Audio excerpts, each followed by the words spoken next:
For many, many years growing up, I felt a great deal of pressure. Pressure from other people, pressure from the outside world, pressure from people around me, just pressure from a lot of people. Pressure from school, pressure from sports. Just felt a great deal of pressure. And when expectations were met by the expectations people put on me, that pressure turned into anxiety and panic, which eventually turned into agoraphobia and me not leaving my house for a year. And then as time went on, I looked back and I finally realized that what I was going through, what I became, was perfectionism. I became a perfectionist. So today I'm gonna break down how perfectionism and anxiety go hand in hand, how perfectionism could be contributing to your anxiety today. All that and more next.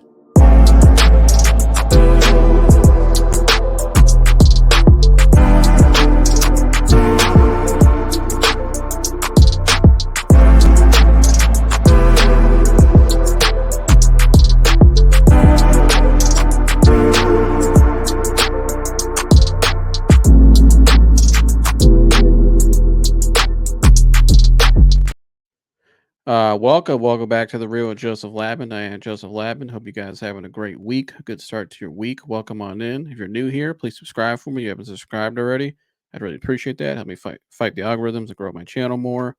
Everybody hit the like button for me on the way in. That'll help me grow my channel as well in this content. And after today's video, please leave a comment and let me know your feedback on today's show. I'd really appreciate that. And yeah, so let's get into it. So as you heard me there, another anxiety support video today, perfectionism and anxiety. And I think this is a big one today, a big component, as it says in the title there, in manifesting anxiety and panic. And why do I say that? Because perfectionism for me, looking back at my life, right? So growing up in a private school, growing up playing sports, growing up in a home with Christian values and good family values. Um, I had a pretty good upbringing. I had a pretty good stable home for the most part. I had went to a good school for the most part, and played and was coached by a lot of great coaches growing up. And so, I grew up in a pretty stable environment. But along the way, though, at times I started to feel a great deal of pressure. And I think sometimes, like my dad mentioned on the show, my mom wouldn't say as well as I think there were times of growing up where there was a little too much pressure put on me, and I was the first child out of two, and so my parents were doing the best they could with their first child, trying not to, you know, didn't want me to make the same mistakes they made or go down the same roads they went down from their upbringings, and um, didn't want me to just make poor choices. Want me to have good discernment. Wanted me to have good school, go to sport, play sports, be successful. But I think a lot of times with parents, I think, in my opinion, go wrong nowadays with a lot of kids, especially people my age, coming out of college now, or in college, or in high school. That's why I see so much anxiety now and just mental health problems. It's because I think we can push kids too hard, right? We can push them too hard at an early age. We can push people too hard. And I think oftentimes when you push someone too hard, they start to feel a lot of pressure, like I mentioned there in the intro, and just a lot of that pressure. Oftentimes, when you know, we with that pressure comes high expectations, and a lot of times we put that person, or I did for myself, we put on ourselves. And well, gee, if I don't reach this expectation, so and so won't love me, or so and so won't give me the admiration, or so and so won't appreciate me. They'll be angry with me. I'll feel let down. I feel like I let someone else down or let everyone else down. You start to feel like this great deal of expectations, and if you feel like if you don't meet up to them, you're not good enough, right? And it's all based off of pressure. But I think a lot of times it's pushing kids too hard, and I saw this a lot at private school growing up, especially some of the my high school I went to for a year, or the high school I went to for a year. I really saw this a lot. Just a lot of high standards, like just almost unrealistic standards, and just a lot of kids were just pushed too hard and unnecessarily. You know what I mean? It just wasn't necessary to push kids that hard, and it wasn't. It took a lot of fun away from a lot of kids. They weren't having any fun or joy in their life.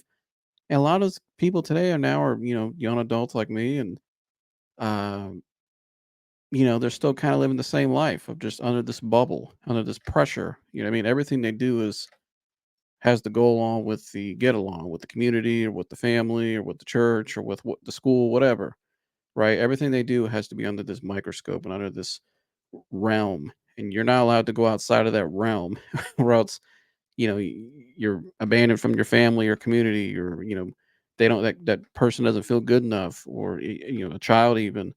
Like I said, I saw this a lot in high school and just unrealistic expectations.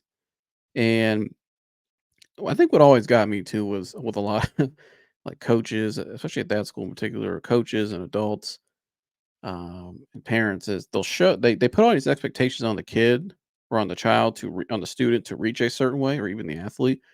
They put a lot of expectations and pressure on them to reach a certain way, but don't show them the way because a lot of them don't really know what the hell they're even doing. You know what I'm saying? A lot of parents are really, and a lot of people, parents in particular, I think act more out of fear, right? But I think a lot of coaches, that's why I think there's a lot of bad coaching today in sports, because I think a lot of coaches have the wrong intentions a lot of times nowadays, especially like AAU. Um, and a lot of times in high schools nowadays, there's a lot of politics and protecting the image and all that stuff. And I think a lot of that turns into, um, some of that as well. Unrealistic expectation. You need to be X, Y, and Z, but you don't really show them how to get there. And so when they're messing up, they don't feel like they're reaching a certain level. That kid now feels like that student athlete or student feels like they're not living up to the expectations you're putting on them. They start to feel like a failure, right? And they feel like they have to be perfect all the time. They feel like there's a microscope on them all the time to be perfect. And if they mess up one time, it's the end of the world. And oh my gosh, how dare you? And why is that?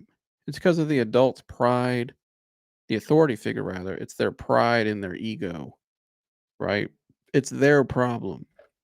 And I saw this a lot in that school. A lot of people's pride and ego got the best of them. And ultimately, in the end, the person who suffered the most was the student or the student athlete. And, I felt that as well.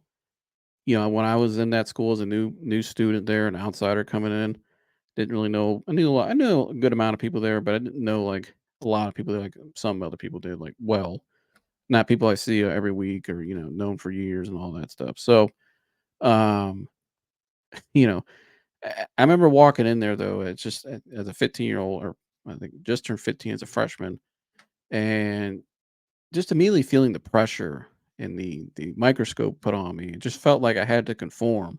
And I had to be a certain person and be a certain way to fit in. And I just wasn't willing to do it. I just did not feel comfortable doing it. I didn't feel comfortable being myself. And as time went on, it just turned into more anxiety, but also it disintegrated my social skills as well with people. I didn't feel confident putting myself out there with people, talking to people. Um, I just felt like it wasn't good enough or what didn't meet the standard of that environment. And I started to feel anxiety from it. And that anxiety started to turn into tension in my body and pressure. And I just started putting pressure on myself to the point where I remember one day when I had my first panic attack at 15 years old. I was in the car driving through downtown Akron, getting on the MLK. And I remember I just was thinking about a lot. It was in the springtime, football was coming up. And just had a lot of anxiety, a lot of newness, a lot of that pressure that I felt on me. And a lot of that, pressure I felt, I just felt like I wasn't my confidence was very low. It was getting lower. And I just felt very, I just felt like I had a lot of things in me that I wasn't able to let out because I feel like I couldn't. I feel like I had to be boxed in and be this uptight person every day. And one day in the car, I just couldn't take it anymore, and I just started panicking. I just started freaking out in the car. It was like my mind was just like that. We can't. It's enough. And that was the first time I started experiencing. That was my first panic attack I ever really had. Was at 15 years old in the car. And I remember I went home and kind of just relaxed and just kind of was like, "What just happened?" And then from that point on, it was just a slow, gradual downgrade to the point where by September, I had to leave school and, went downhill very fast. Having panic attacks every day now, not leaving my house, not, you know, being the person of Joseph that everybody knew prior to all that. And, just kind of fell away from my true self, from who I really was, all to try to please other because I feel like I had to please other people, try to be a certain person for other people. And that carried me for years. That stuck with me for years, for a long time. Once because once I got isolated, like I said, I didn't leave my house for a while. It was a slow climb out of that for years, almost 7 years, up until I started this podcast, just trying to, you know, first off, getting out of the house, but then also after that, being comfortable around people, going to certain environments again, doing that consistently, and then getting comfortable being around people again, even. I think a lot of times we feel uncomfortable around people because we feel like for me, for instance, because I feel like I let them down, or I feel like and because of that, I don't feel like I'm good enough, right? We place such high value on people that really don't deserve that. Nobody does. No, we're all equal. Like nobody's, I mean, nobody deserves to be higher or lower than anybody else. And I mean, obviously, there's some people out there that do horrible things, and they could, that's God and the, system takes care of that. But you know what I mean. But other than that, though, I mean, we're all pretty equal. Your people you go to work with every day. Nobody's greater or better than you, even your boss. You know what I mean? We're all again. That's that. But again, that's our own pride and ego. And it's kind of funny. You go back to or you go back to what I said a little bit ago, or a couple minutes ago, rather, about how a lot of times authority figures and parents, even their own pride and ego affects the child, and then the child becomes the same way as they get older. They start to worry about that. And again, this is generational anxiety. This is passed down habits. What is generational anxiety? It's passed down habits, passed down beliefs, passed down thought, which turn into thought patterns, passed down reaction to certain things and events. That's what generational anxiety is. And again, a lot of this is from perfectionism. And again, for me, looking back to that school and coming out of that and going into isolation because didn't feel comfortable being around people for a period. And in that period, man, I just in that isolation, I wasn't very active. And I was eating more because my cortisol levels were up from the stress and the anxiety. So in turn, I gained weight, and I wasn't, playing ball or anything like I used to. My confidence really was dipping now. Didn't really take care of myself well. It was just kind of like whatever. My sleep schedule wasn't great. Just every day was just kind of like, let's just hope I get through today and feel safe. I limited myself now. Other people putting limitations on me turn made me start to limit myself. Again, kind of going back to that pride and ego thing. And so with that though, in that isolation, I started to dwell on that, started to dwell on those what I thought were letdowns and letting down people, right? Letting down. I started to dwell on those expectations that weren't met. I started to dwell on just a lot of things and I started turning to anger. I started to be angry at people. I started to hate people and want vengeance on people.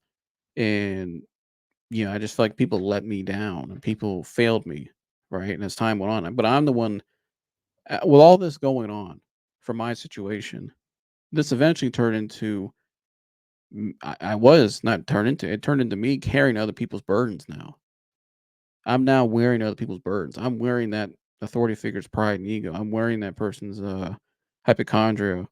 I'm wearing their expectations that they put on me, right? And now I'm wearing all that, wearing the disappointment. And I started to identify with it. And once I started to identify with it, I've started to get into a depression. I started to get angry and I started to get very low. You know what I mean? And just just kind of lost sense and lost touch with who I was for a period. And but again, I was carrying other people's burdens now. And I think a lot of times perfectionist, one of the characteristics, I got about 7 characteristics I wrote down today. We're gonna get into perfectionism. I think one of them, which I didn't write down, but I just thought of, is just uh, oftentimes we carry other people's burdens.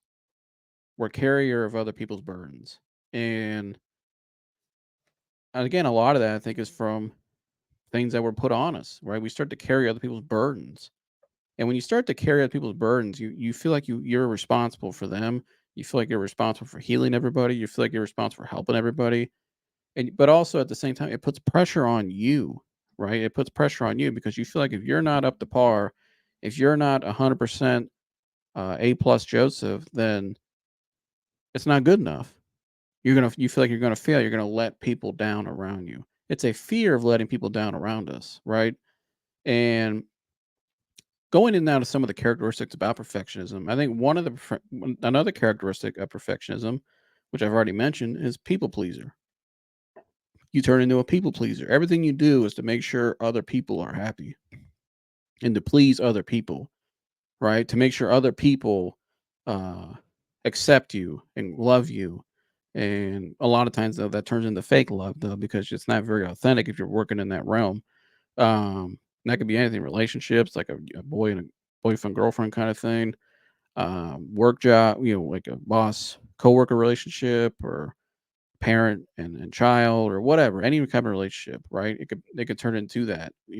Becomes very phony because it's working out of fear, right? If you're operating out of fear, you're going to start making decisions like that. But you're going to start to become a people pleaser. And the moment you become a people pleaser, it's like this fake smile you put on every day, like, "Hey, yay," and it's really not real. On the inside, you're, like, thinking, "Oh gosh, I hope they don't judge me. I hope they don't do this. Oh, no. Hope they please like me, accept me, accept me, please." Right? And, but it's not realistic. It's not healthy to be like that, right? It's not healthy to constantly put pressure on yourself to try to feel perfect, that you feel like you have to do everything for everybody else at a certain level, and if it's not that, then it ain't good enough. And oftentimes we lose touch with ourselves because we start to not take care of ourselves, right? And I see this a lot of times, people, and I fell victim of this in the past. Um, we feel like if we don't do X, Y, and Z, if we take time for ourselves, we think it's selfish. We think it's not good enough.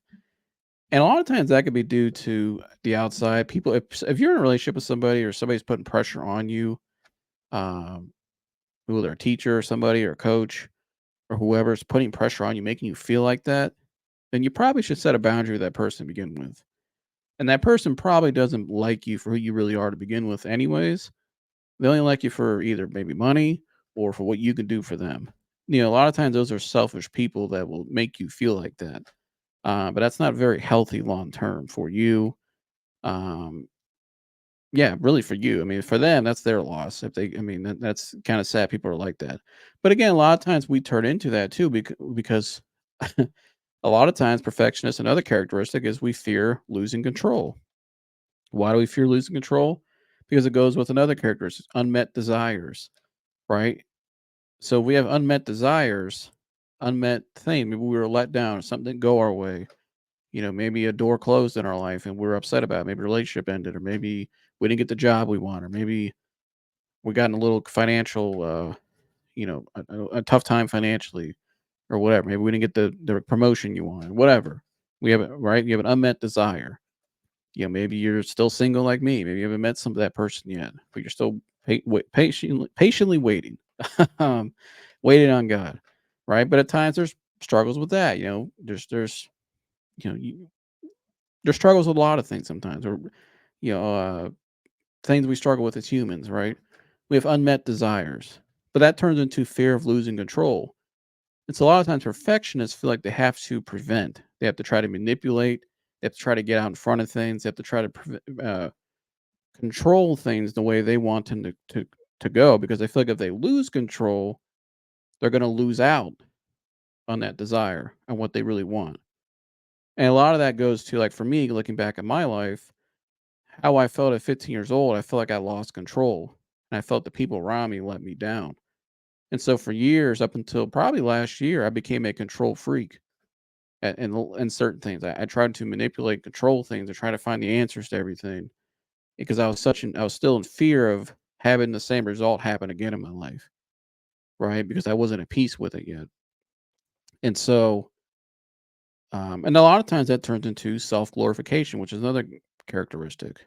And this is what my dad mentioned to me earlier, self glorification, right? And I think we try to find self glorification because we didn't get it as a child, right? A lot of times our parents didn't give us that kind of, or a lot of times people perfectionism who struggle with self glorification, who need that acceptance and all that, it's because they didn't get it as a child. They didn't. get the love or appreciation maybe they wanted as a child enough. Maybe a lot of times they got more criticism and less love instead of more appreciation and love, right? And or maybe not only just from maybe your parents, but maybe from your if you were in a relationship for a long time, that significant other, that person you had high expectations of, they didn't live up to them, right? They let you down, and they didn't turn into the person you wanted them to be. So now what you do is you try to go out, going back to the control freak. Now you try to seek that from somebody else, please, and you'll sell yourself out almost in a way, basically, which is what a lot of people, especially my age group, are doing nowadays. And I'm not picking. It's really sad because they're really selling themselves short. They would rather go out and manipulate and ruin or wreck even or try to control, manipulate somebody else or please somebody else, doing things that they don't really agree with or isn't really them, right? Selling themselves out just so they can have that self glorification or feel appreciated or feel a certain way, right? And you'll change who you really are just to fit in with somebody else, right? You'll change who you are to fit in with somebody else, and like I said, you'll just like uh let that person control you, and you'll just do whatever it takes for them to like you and to give you the life that you wanted. And that's self glorification. That's self trying to find acceptance, trying to find appreciation in some way. It doesn't mean, and I think a lot of times people think self glorification is like, having maybe you didn't win an award growing up or something like that in sports. But a lot of times, no, it's just from our own personal needs that we didn't have met as children. And I think a lot of times people my age nowadays, especially being around people that I talk to a lot, and kind of some of the problems or struggles they're going through comes from that. They grew up in homes where they just were never really shown that kind of love. They didn't feel comfortable even expressing how they really felt in front of their parents because the same response was always, figure it out, toughen up. Um, I had to go through it, so I figured out you can't. You just got to figure it out. Tough. Like I said, tough it up. That's really the basic two they always give you. And it's always the parents sometimes still has things they're going through from their life they never really got over, and so they kind of just telling the child like, you just deal with it. Like I already got enough on my plate. Figure it out, and we kind of deflect that child, right? And now as they get older, they go and try to find that love, what they didn't get from you. They try to go find it somewhere else, and oftentimes, like I was saying, a lot of times nowadays, what you see because there's so much pressure from the outside world nowadays on TikTok and social media, TikTok in particular, because it's visual and sound, and that really could tap in with your emotions, and your mental movies in your head, and what we tell ourselves. Um, there's so much of that pressure now from the outside world that if they didn't have those things met as a child, or somebody let them down at a certain point in their life growing up, now they try to go find that in any way possible. By any means necessary, they try to go find it somewhere else. And it turns into bad decision making a lot of times, right? It turns into bad decision because they're operating more out of emotion and fear rather than intellect and spirit. All right. And being spiritually sound, or thinking things more clearly and slowing down, and making rational decisions rather than irrational decisions. And again, I think once you start to make that kind of bad decision making like that, and you put yourself in a predicament, now we're really at a mental health problem possibly because if you put yourself, a lot of times these perfectionist kind of people that grow up like that, they didn't have the needs met as a child, right? And so now they're trying to find it as an adult, young adult. They're trying to find it and by any means possible, like I said, and they'll do whatever they have to do to get it. Um, and that oftentimes it leads to bad decision making, puts them in bad situations where now they feel at once that emotion wears off, and that um, honeymoon phase, or that high maybe, because a lot of times when you get into something like that, whether it's a job or relationship or whatever, and you're feeling good, it's a false sense because it ain't gonna last long because it was based off a bad decision, and it's motivated out of fear. If this all makes sense, but eventually that wears off, right? That emotion wears off, right? And you have to face reality now. And a lot of times when this person has to face reality now, after all that they've been through and they're trying to find this now in their adulthood, they feel let down. And guess what happens when they feel let down again? And they just feel trapped now. More anxiety and more panic arises now. And now a lot of times you could be maybe later in life and you find yourself in a bad pickle now and you got to restart everything again, or you don't know how you're going to get out of it, right? And you just feel stuck and you start to hate your life in a way. And that's me being honest, that's how a lot of people feel. And so again, this is all my whole point of that all that there though was trying to give you just see how like one domino goes and the next one goes and the next one goes and the next one goes. It's like a chain reaction for the rest of your life until you stop it. You know what I mean? Until that person or even as parents right now watching this video, please stop that habit, stop that, you know, next domino from falling. Um, but especially you as a perfectionist, if you're an anxiety sufferer someone who struggles with perfectionism, right? Uh, you're hearing this now. Like this is what I had to accept. Once I figured all this out, and I started to realize, started to connect the dots through therapy, through the Inner Circle program by Dennis Simpson, the anxiety guy, link below. If you're looking for a program right now to help you with this and everything in your life, highly recommend the Inner Circle program. I'll link it below. But um, going through that program and just once God actually settled me down and I found the real help I needed at 18 years old, and I started to ride my bike out around town more, and I had more of that kind of like free time out in nature that I spent many years doing in those years, and just kind of kind of looking back at everything and slowing down my life. I started to really realize that, and then leading up to last year, going through the program, I really started to realize how much perfectionist I really was, how much pressure I was putting on myself, and I started to realize just how unnecessary a lot of those things are. I think there was some trade-offs from being isolated like that all those years. There was a lot of good from it as well, and I think God isolated me for a reason. God had to isolate me to break me down, but also to build me back up into the person He wanted me to be. Excuse me. And so, um, but through that building back up, though, I started to really realize what really was important in life and what wasn't. Because I was at an early age, I had everything taken from me. Everything was gone. My friendships, everything was just kind of put on the back burner, was just paused, or I thought I was gonna be in high school, then going to college and playing ball and, driving around in my car and, doing all this stuff. Everything was gone. And so, all I had was just, my family, my home, and a bike. And that was it. It was just trying to make the best out of each and every day. And so, but again, it broke me down as a man, but also it broke me down as a boy, but he built me back up as a Christian man. And through that building back up, like I said, I started to realize, like I said, number one, what really was important and what wasn't. But also number two, just seeing things from a bird's eye view in the outside world. It's just how much pressure and unnecessary things we put on ourselves and how people put on each other because we're so bought into what the phone is saying, what's anything's for likes and retweets. It's the dopamine addiction, right? It's the dopamine addiction we have, and that's a real issue with mental health. I think it's dopamine and just how everything we have now and through likes and retweets and shares on Facebook and comments, everything through glorification. Again, kind of going back to that self glorification I broke down earlier, and trying to find the life you want to live, trying to find that instant release, that instant.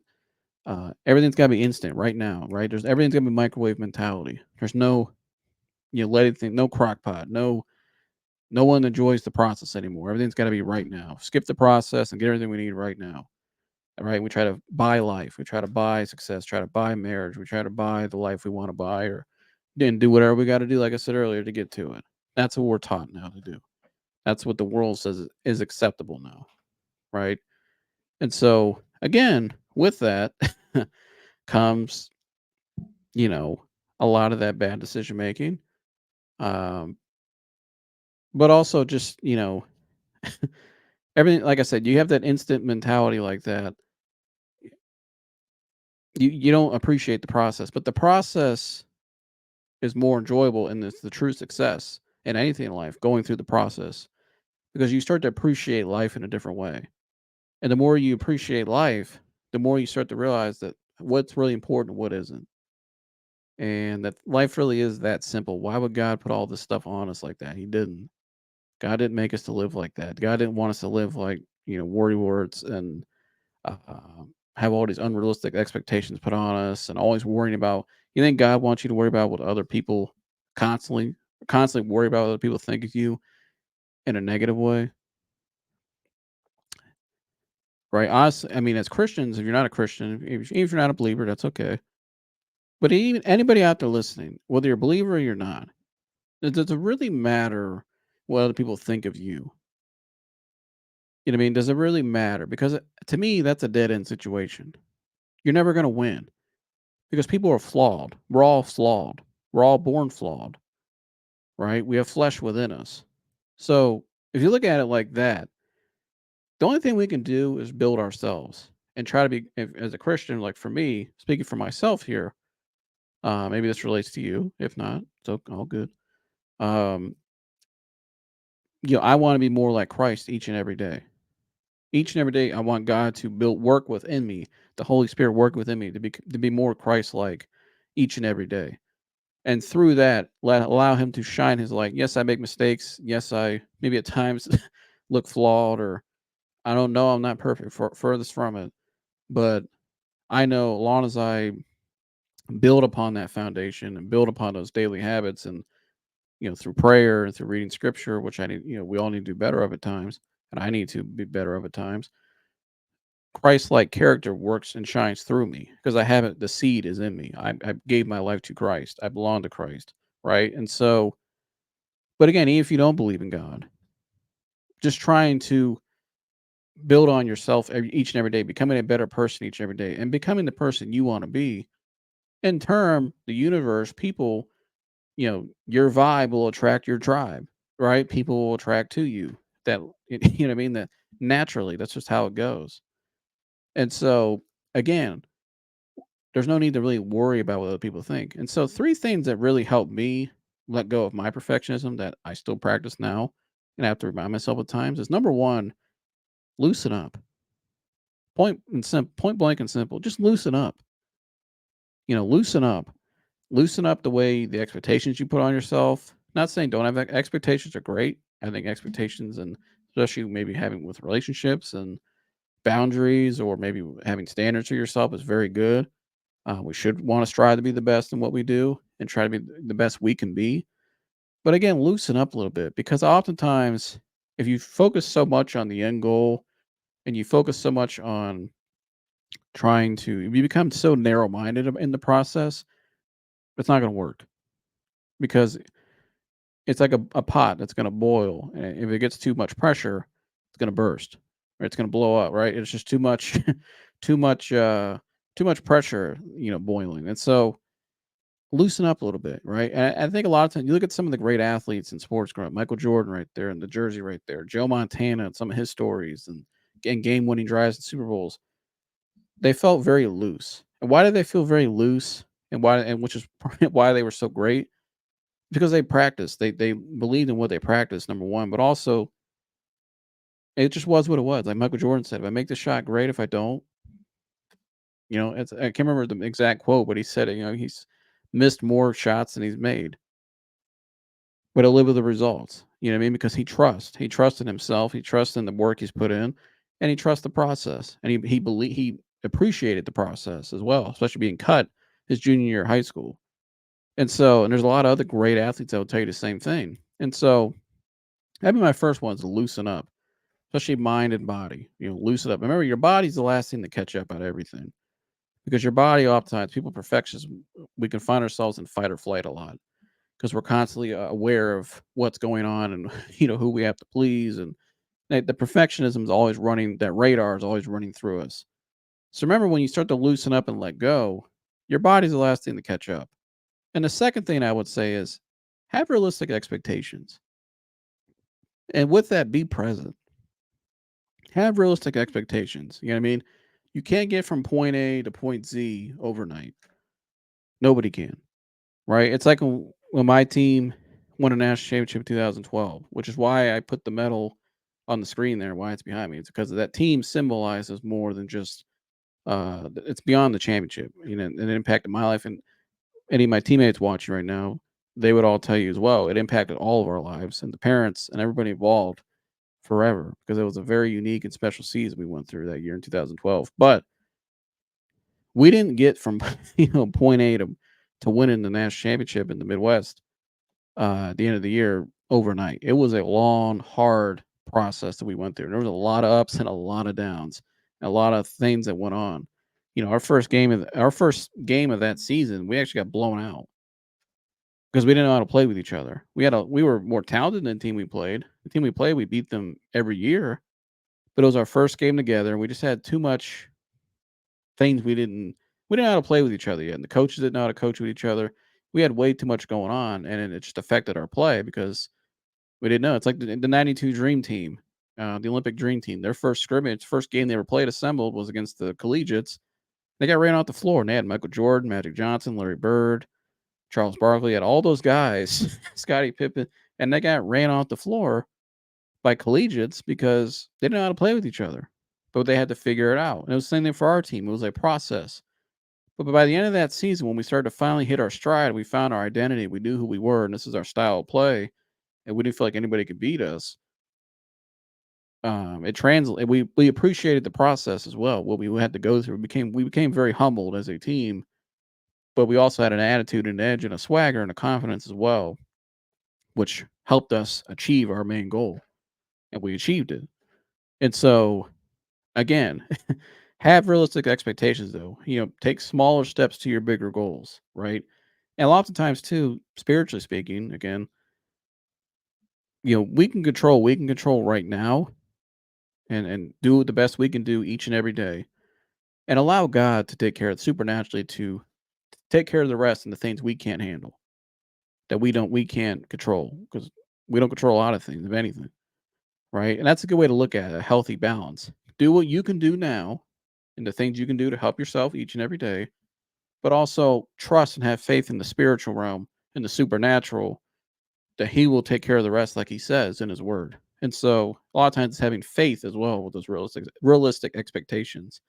And the third point, and the most important one, especially for me, what I had to learn the last year, which my counselor used to remind me of all the time, and one of my mentors in life, is he'd always say to me, Joe, have grace upon yourself.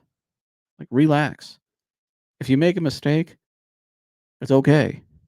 If you mess up, it's okay. You don't have to be perfect in everything you do. Again, perfectionism. And he said, Joe, have grace upon yourself. Loosen up. Like, it's okay. Like, give yourself grace. Give yourself forgiveness. Give yourself some space to work and to grow. All right. And don't put limits on yourself and timetables. Allow yourself to just grow. And in time, supernaturally as well, trust in God, everything will fall into place. And the more I started to do that, I started to surrender. And once I started to surrender, the anxiety and the panic went out the window. And I have a much better relationship with that now, and just with everything in my life. And I also started to see things more clearly, started to see people more clearly, started to see where I was letting myself just be kind of dragged around a lot, and just kind of, how I was letting my anxiety, my fear control me still in everything I do and everything I did in my life. Right. And this was up until last year going through that program. And so, again, have grace upon yourself, let go, loosen up, and have realistic expectations. And so, before I get out of here, just going with this topic today, perfectionism and anxiety. This was from my man, Kwame Brown. Kwame Brown, former number one overall pick, first number one pick out of high school. Um, and went through a lot in his life, and it was an incredible story. Played 13 years in the NBA, and does great things now on his podcast. This is from February 16th, I believe, when I saved it, because I loved hearing this. I knew I was going to need it at some point, and so it goes well with today's show. Here's Kwame here giving some good uh, wisdom here that goes along with today's show about perfectionism. He doesn't talk about anxiety, but just kind of a lot of the characteristics and the examples he'll be talking about here, which you'll hear, really goes along with perfectionism. So as you're listening to this, imagine how this can turn someone into a perfectionist as they get older. And so, without further ado, here's my man, Kwame Brown. Um, okay, so here's my man, Kwame Brown.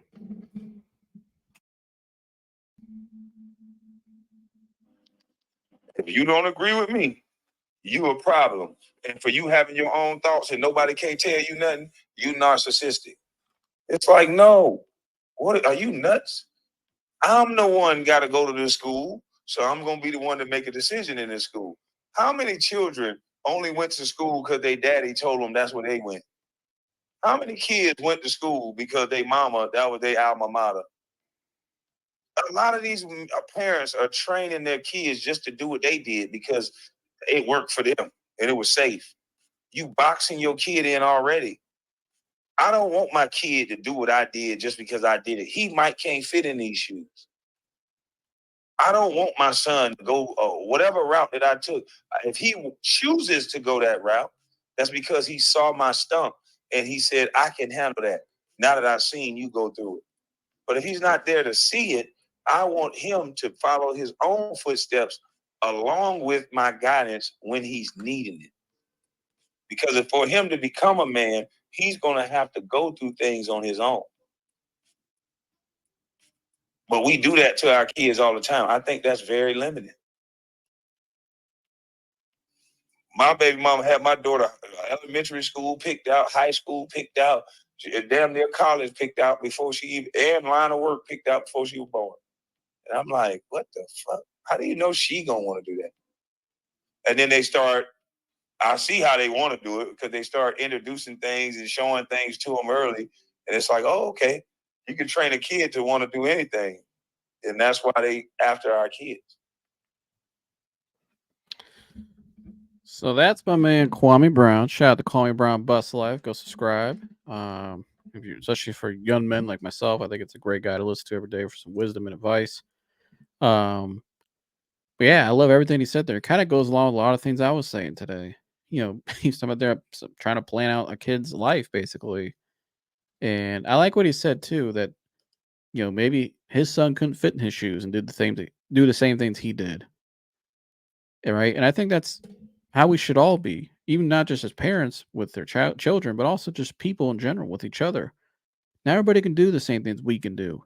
We shouldn't have such high expectations on other people like that, and try to find perfectionism in everything we do. We can't expect people to be who we want them to be, and also people can't expect us to be who they want us to be. Right, and that's also it's very important. The last thing I'll leave you guys with today on this topic is your community. It's very important who your community and your tribe. It's like I said earlier, your vibe will attract your tribe. It's very important who your community is and who you spend the most time around and take advice from. And sometimes that's people you loved the most. Maybe your parents, or maybe somebody you've been with for a while, or maybe somebody your friends you've been with for a long time, or whatever. Your community is very important because sometimes people can love you, but sometimes people can give you crappy advice as well, or maybe lead you in the wrong direction, or maybe put pressure on you, or maybe they're making you feel that way. And if you can talk to them and be honest with them and try to find that healthy dialogue and relationship. But if you're surrounded by people that are like that and it's their way or the highway, then you probably need to find people that aren't like that and, and find good community and pray to God to help lead you, guide you in the direction you need to go because that's not healthy long term. If you're surrounded in that kind of community around people like that every day or someone in your life like that every single day, it's only going to limit you in your long term. And so you're never going to reach the goals you really want to achieve. And eventually, the person who's going to suffer is you in the end, because eventually that stuff stops. And eventually, some things come to an end. And the person that has to deal with it now is you. But again, it's up to you right now to make the decision for yourself. And like I said, prayer and follow the steps maybe I gave today about loosening it up, having realistic expectations in your life, and having grace upon yourself, slowing down, and just taking it one step, one day at a time, and just letting go. You know what I mean? Just letting go, really. Stop holding yourself back. Let it out, let it go. And so that's all I got for you guys today. Love all you guys. Remember, you are more than anxiety. I'll link the Inner Circle program down below. Highly recommend. Check out the Anxiety Guy's website as well. Dennis Simsek, one of my good friends, one of my mentors. And a big part of me being here today is because of his help and all the work he's done over the years and his programs and stuff. So check that out below for the best anxiety support online on YouTube. Highly recommend. And so, yeah, leave a comment below after this video today, and let me know what you guys think. And I really appreciate that. Love all you guys. Like, subscribe, share, and all that good stuff. And yeah, please hit subscribe. Please hit the subscribe button. That's a tongue twister. Please hit the subscribe button for me. I'd really appreciate that. So love all you guys. I'll see you guys in the next one. I'm out of here. Gone.